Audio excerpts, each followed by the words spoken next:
Bien, estamos diciendo que San Agustín argumentaba que el suicidio es tan grave como el homicidio.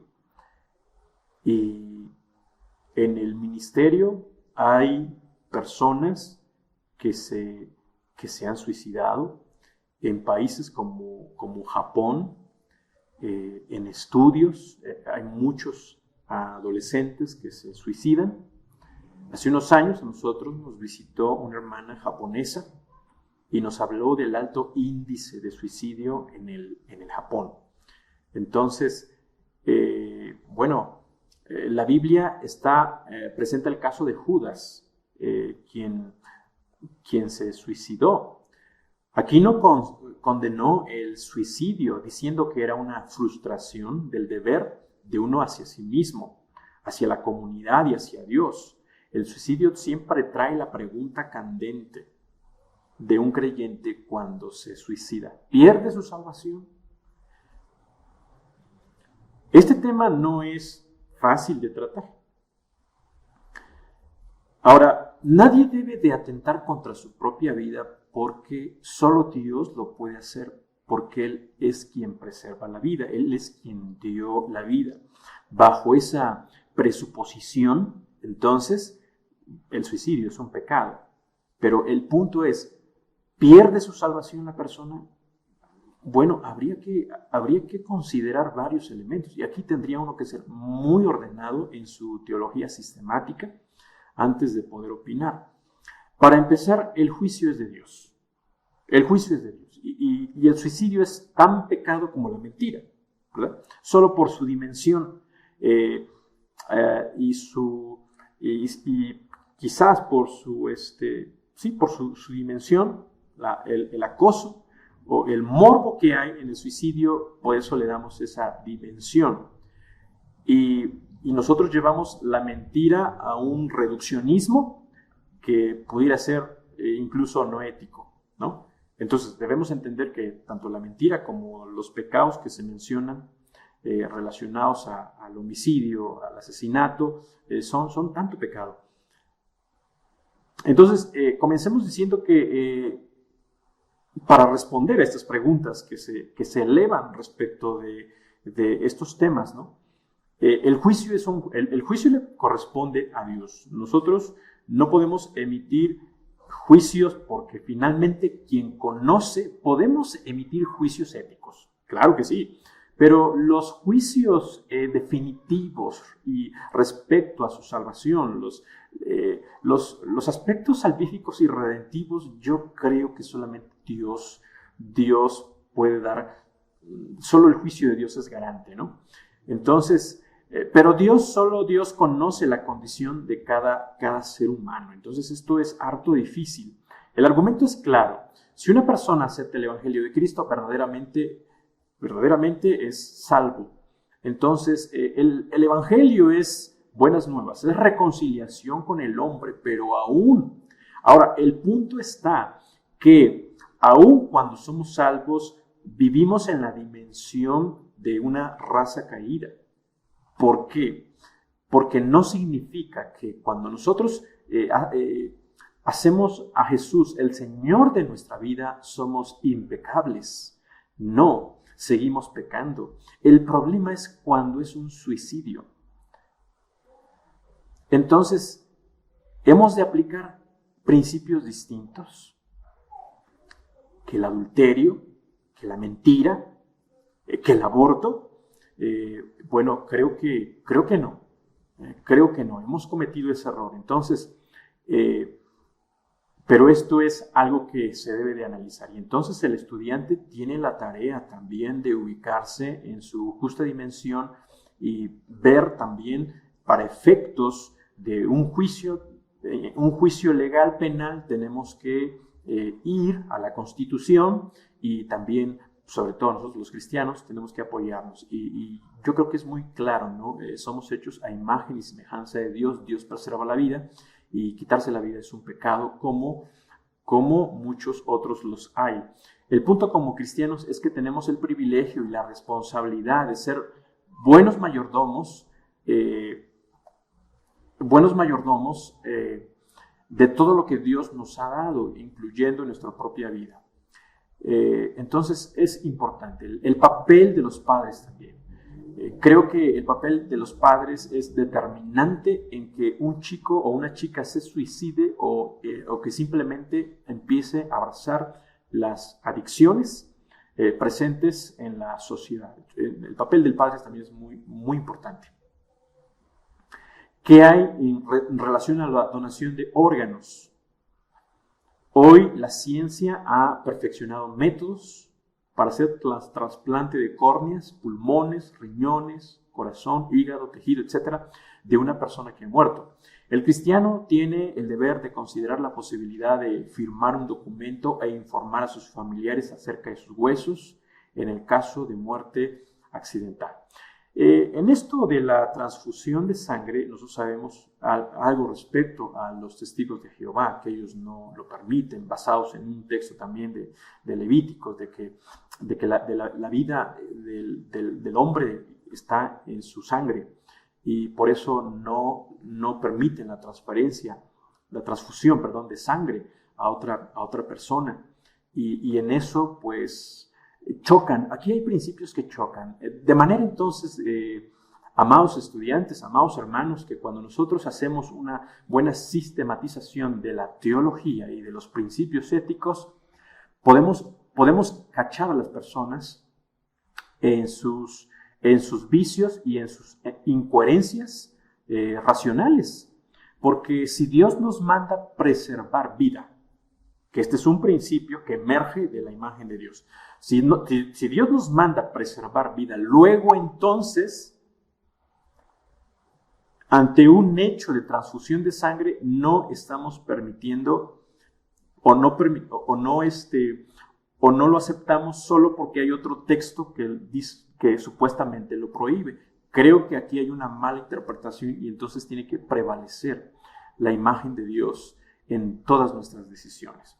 También en el caso de la cremación de las personas es otro aspecto que también cunde en algunas personas. Yo creo que, otra vez, los principios, vamos a ver, Dios otorga santidad de vida. Entonces, lo vamos a ver más adelante también, pero debemos entender que si Dios le asigna y le otorga santidad de vida, la persona entonces debe entonces hacer un juicio ético valorando las dimensiones. Entonces, si tenemos que dar sangre o un órgano con tal de salvar una vida, creo que es suficientemente ético para preservar vida. Y bueno, en el caso de una muerte, para cremar a la persona, bueno, yo creo que hay dignidad. Cuando Dios nos dice que hay dignidad de vida, entonces esto también es algo que está en discusión, ¿no? Porque finalmente podemos llegar al punto de decir pues ya está muerto la persona ya está muerta, o sea, ¿qué más da que se creme y finalmente su cuerpo va a ser polvo, ¿no? Bueno, ese es el argumento nuestro, pero otra vez tenemos que volver. Entonces, tenemos que trabajar a partir de estos elementos teológicos como la imagen de Dios y principios como preservación de vida y santidad de vida. ¿Qué hay de la ética de la familia? Bueno, ahora vamos a manejar otro concepto muy fuerte y muy presente en otras relaciones para que a partir de este principio de la imagen de Dios podamos nosotros aplicarlo a otras situaciones, como el matrimonio, como el divorcio y como otro tipo de relaciones que se están levantando y que se están dando en la sociedad, ¿no? Entonces, ya vimos el aspecto de la imagen de Dios, este concepto teológico de la imagen de Dios, cómo Dios nos ha dotado, pero hay otro punto, hay un principio que es muy importante también, basado en Génesis, porque todo está allá. La ética de la familia. Aquí vamos a ver, así como en la ética personal vimos la imagen de Dios, ahora en la ética de la familia, el principio que engrosa y que está muy presente es: serán una sola carne, ¿sí? Y los dos serán una sola carne. Pero yo le puse aquí: serán una sola carne. Esto lo van a tener en sus notas también. Entonces, yo les animo, esto es algo muy interesante, porque esto nos puede ayudar a tener un criterio mucho más maduro y un acercamiento mucho más sólido a la hora de emitir juicios éticos sobre situaciones en la familia. Frente a las circunstancias que prevalecen o promueven la inestabilidad del matrimonio, tenemos los ideales de la familia que nos ayudan a recordar lo que es el propósito de Dios para el hogar y que fue instituido por Dios. El concepto una sola carne, o los conceptos una sola carne y la imagen de Dios, son principios que le dan prevalencia a aspectos de la vida ética social, aunque la sociedad diga otra cosa. Veamos bases bíblicas del matrimonio. Vamos a hablar ahora del matrimonio. El matrimonio es una unión ordenada por Dios. Y cuando digo unión, ya estoy diciendo mucho. Es una unión. Una unión, bueno, el lenguaje a lo mejor no nos ayuda mucho. Es una unión física, es una unión espiritual. Serán una sola carne. El hombre fue creado con el propósito de señorear sobre toda la creación que Dios había hecho. Dios le hizo una mujer idónea en medio de su soledad. Les dio el mandato de fructificarse. Ahora, esta idea de fructificarse, porque fructificarse se dice no solamente con Adán, se dice con Noé, se dice con Abraham y con varios de los patriarcas, ¿no? Este es otro principio que yo prefiero guardar silencio en él, pero lo vamos a discutir más adelante. Los propósitos del matrimonio. Las bases y condiciones para el matrimonio fueron dadas para el bienestar de la humanidad. Ciertamente nosotros en estos principios los acomodamos, y yo he visto que este principio del fructificarse lo acomodamos en el discipulado. Uno de los propósitos del matrimonio es el compañerismo. El compañerismo es el propósito más básico en todas las relaciones. Porque si hay un tema, si hay una palabra que define toda la Biblia, es relación. Es una palabra muy, muy fuerte, muy poderosa. Delante de Dios somos una unidad, en todos los sentidos. Pero también vemos que en el matrimonio esa unidad que es indispensable e indisoluble en una pareja para experimentar la mayor felicidad. Cuando este elemento no se cultiva, la relación está en peligro. De por sí la familia está como las especies, está en peligro de extinción. Y en ese sentido, pues la iglesia tiene un papel muy, muy importante porque su papel es de influencia. La paternidad.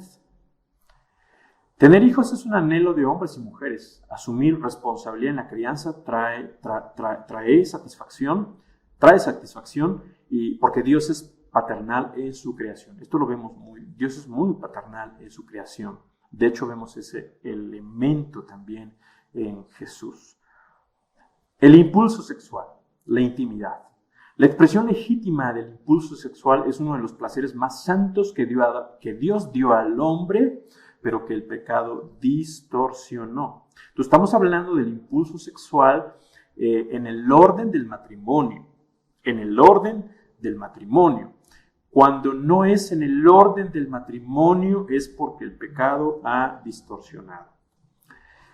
Lo que se debe discutir en este punto a veces en la intimidad sexual, porque todo esto trae una consecuencia cuando tenemos relaciones, producto de ello puede venir un hijo. Y entonces, lo vamos a ver más adelante también, ¿cuántos hijos debe tener una pareja? Este es un punto muy, muy candente también en la ética aplicada. ¿Cuántos hijos debe tener una pareja?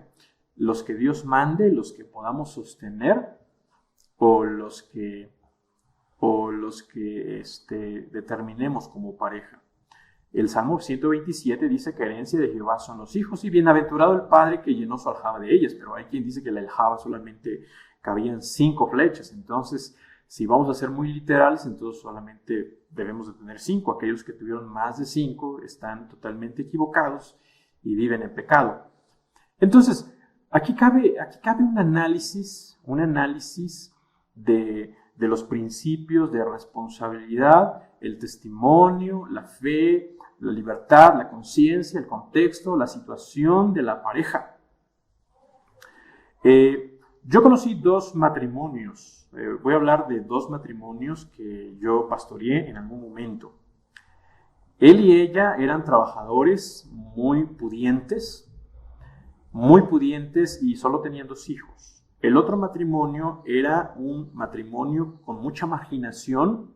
Él, si acaso, era pintor, un rotulista, y de vez en cuando tenía trabajo, y también tenían 2 hijos, y por cierto, en situaciones muy precarias. Y ahora que ya estamos en el 2020, estos muchachos han crecido sanos y saludables. Les he perdido la vista, pero sé que están bien. Y sin embargo, en su momento, el matrimonio pudiente parecía ser que todo lo que tenía no le alcanzaba para estos 2 niños. Y el matrimonio, con mucha marginación, parecía ser que todo lo que tenían era lo mejor que ellos podrían darle a sus hijos. Entonces, todos estos aspectos son todos dilemas, ¿no? Aquí muy cerca hay una familia, en el lugar donde yo vivo hay personas que tuvieron hasta 13 hijos, y hoy día conozco una familia que tiene 10 hijos y todos sanos. Pero bueno, estos elementos, ¿no? Y hay quien no tiene, definitivamente. Entonces, ¿qué decir, no? De las parejas que no quieren tener hijos. Y esto es un gran problema, ¿no? En la vejez. Yo lo estoy experimentando con mi propio padre, porque nosotros somos 6, pero solamente 3 varones estamos aquí. Entonces, de repente, lo baña uno, lo baña el otro, y creo yo que si fuera hijo único, me costaría mucho trabajo y me sentiría mal por no atender a mi padre. Entonces, este es un punto que también tiene que reflexionarse, y otra vez tenemos que ir a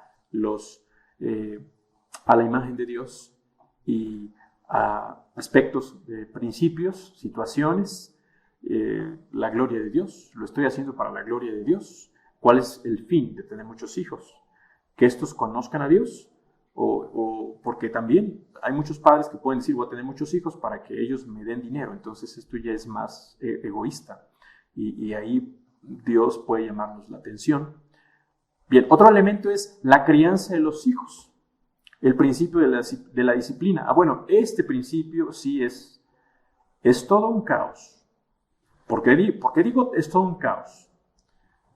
Porque de este principio nacen los derechos humanos, que muchas veces no son derechos humanos.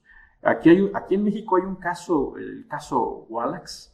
Es una señora que tiene la comisión de alto al secuestro, pero que es todo un tejido de patrañas y de mentiras, de manera que este principio, bueno, es un caso que deberían de estudiar. Es un caso muy interesante cuando uno estudia esa situación de esta señora en México, el caso Miranda Wallace, que supuestamente su hijo había sido secuestrado, torturado y desgajado y cosas así, ¿no? El principio de la disciplina. La crianza de los hijos. Este principio de la disciplina es complejo, pero bíblicamente es muy claro. Porque muchos de los males de la familia se deben a la indisciplina. Muchos de los males de la iglesia también tienen que ver con la disciplina. Nosotros sabemos que la iglesia no está en crisis a partir de una guerra, no entra en crisis a partir de una guerra, de una pandemia, sino que esas cosas recrudecen más o las hacen más visibles y más evidentes. El principio de la disciplina también lo vamos a ver en la sociedad, pero más lo vamos a ver como penalización. Cuando no hay penalización, hay impunidad, y cuando hay esa impunidad, la sociedad se vuelve un cementerio, un cementerio, una selva en donde predomina y sobrevive el más fuerte y el que tiene más agallas. Entonces, el principio de la disciplina es algo que me interesa que ustedes puedan robustecer mucho, porque es tan importante en la familia, en la iglesia, en el Estado. Esto es algo muy importante. La razón por la que tenemos una generación que no creen en valores absolutos no es responsabilidad de la iglesia, no es responsabilidad del Estado mediante la escuela, es un alto impacto en la familia. Entonces son los padres que no dejamos un impacto eterno a través de la disciplina, porque la disciplina crea carácter, la disciplina nos aterriza en un mundo real. ¿En dónde estamos? ¿Cuáles son nuestros deberes, obligaciones y derechos? La Biblia dice en Hebreos 12:7, si soportáis la disciplina, Dios os trata como a hijos. Pensemos en el legado de Darwin. ¿Cuál es el legado de Darwin? Confusión sobre la creación. El legado de Nietzsche. Confusión acerca de la existencia de Dios. El legado de Hitler. Confusión acerca de Hitler nos confunde con su idea también de una raza aria. Y entonces ahí también perdemos la imagen de Dios. Una confusión en cuanto a superioridad en algunas personas. Ahora, ¿cuál es el legado de mamá y papá? Los más grandes hombres que ha habido, creo yo, que su mayor legado lo han recibido de papá y mamá. La educación es importante en este tiempo. Es importante que nosotros eduquemos y trabajemos mucho en este aspecto de la disciplina. ¿Cuál es la visión de la crianza, cuál es la visión cristiana acerca de la crianza de los hijos? Hoy también predomina mucho la escuela en casa. ¿Deben ir los chicos a la escuela o también podemos incursionar en el homeschool? Entonces, todas esas cuestiones están en debate. Ahora, si nosotros quisiésemos ser ciudadanos, verdaderamente ciudadanos del cielo y de la tierra, entonces, y si queremos ver estos aspectos desde la perspectiva constitucional, porque el artículo 3 en el caso de la Constitución en México, el artículo 3 es muy claro, la educación es laica, obligatoria y gratuita.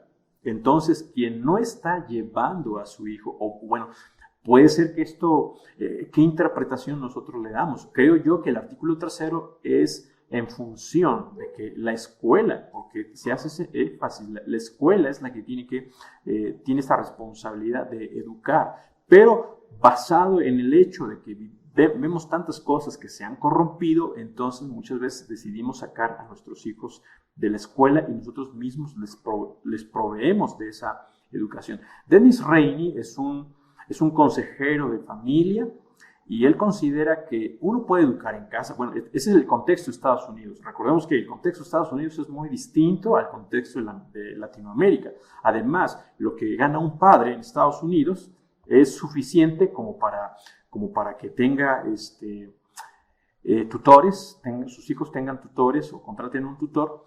No es el mismo caso acá en México. Hay quienes sí pueden proveer tutoría pedagógica y personalizada con sus hijos, pero aquí se está pensando, el homeschool es que el padre educa a su hijo. Y la responsabilidad de un discípulo hacia la madurez cristiana es responsabilidad no de la iglesia, no del Estado, es responsabilidad de los padres. Creo que cuando se creó la escuela dominical, los puritanos estaban en contra de este hecho porque decían que los padres iban a ser irresponsables, ¿no? Entonces, la escuela dominical como estructura, pues no tiene mucho tiempo y hay quien cree que incluso es doctrinal, ¿no? Entonces, este tipo de cuestiones se pueden analizar basados en principios, ¿no? Y el principio de disciplina entonces nos dice que son los padres. Si los padres huyen o buscan o le dan la vuelta a este principio, entonces están errados. Es claro que la crianza debe darse en un ambiente de amor y aceptación. La relación padres e hijos se encuentran en Efesios 6 del 1 al 4. La crianza de los hijos hace resaltar el principio de la responsabilidad por parte de los padres para hacer o para desarrollar madurez y obediencia en el hijo. Una de las primeras tareas de los padres es proveer todo el cariño posible a sus hijos. Otra responsabilidad de los padres abarca la educación de sus hijos, una educación basada y fundamentada en valores absolutos. En el Antiguo Testamento la disciplina es un principio importante para la formación de los hijos. Una y otra vez se demanda el temor hacia los padres. Levítico 19:2. Por medio de la disciplina los hijos aprenden a respetar la autoridad. Mira, este es un aspecto muy importante. Por medio de la disciplina los hijos aprenden a respetar la autoridad, las instituciones también. Primero en relación a los padres y después en otras figuras civiles como espirituales. Entonces, quien no sabe respetar a su papá, no sabrá respetar a su maestro, a su patrón, a su pastor, a su presidente de su nación. En Proverbios dice que el que detiene el castigo a su hijo aborrece, mas el que lo ama desde temprano lo corrige. Proverbios 13:24, que dice también de unos cuantos brazos no vas a matar al chamaco, al muchacho. Entonces, quien se resiste a disciplinar, bueno, veamos la sociedad como está hoy. Muchos padres se han resistido a disciplinar, pero este vacío de la disciplina se debe a muchos aspectos. En el caso de Latinoamérica es que papá y mamá tienen que trabajar. Y entonces se deja mucho tiempo a los hijos en la televisión y esto está afectando.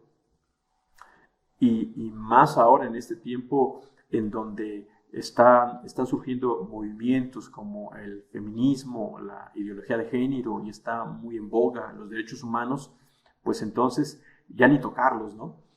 En el Antiguo Testamento, al hijo contumaz e irremediablemente incorregible se le daba muerte para quitar la mala influencia entre el pueblo, ¿sí? Esto viene en Deuteronomio 21. En relación a la violencia intrafamiliar y abuso infantil, se creó la Comisión de los Derechos Humanos que protege a los niños de abusos y violencia. La disciplina en algunos casos puede verse como maltrato infantil. Entonces, con el tiempo, bueno, en un país como México, en un país como Latinoamérica, en donde hay mucha impunidad, en donde no pueden llevar a la cárcel a un político por meros tecnicismos, pues al ratito por meros tecnicismos, un padre que enseña a su hijo con la Biblia o que simplemente le da un jalón de orejas, puede también ser llevado a la cárcel. Entonces, yo creo que no falta mucho tiempo para que eso ocurra como van las cosas en Latinoamérica. De manera que hay debate aún en círculos cristianos sobre el uso de la disciplina.